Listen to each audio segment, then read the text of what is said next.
Selalu bunyi main sebelum ni bunyi macam-macam lah dah. Kali kedua main pun ada bunyi something yang mengacau. Kali tak ada bunyi. Kita tengok apa bunyi apa yang ada. Ada bunyi, dia bunyi dua kali kita pilih kan ya. Tak payah tunggu 3 kali je. Saja dia tunggu sampai 3 kali, 4 kali.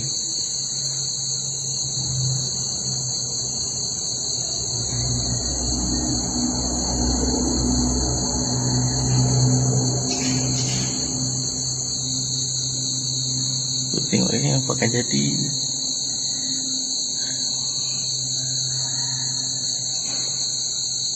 Kelawang ada, macam-macam ada.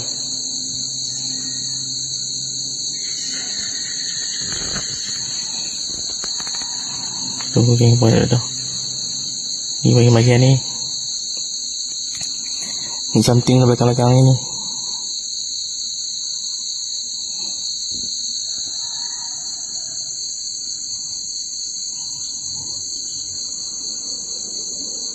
Apa yang ada itu? Isyak-isyak sikit.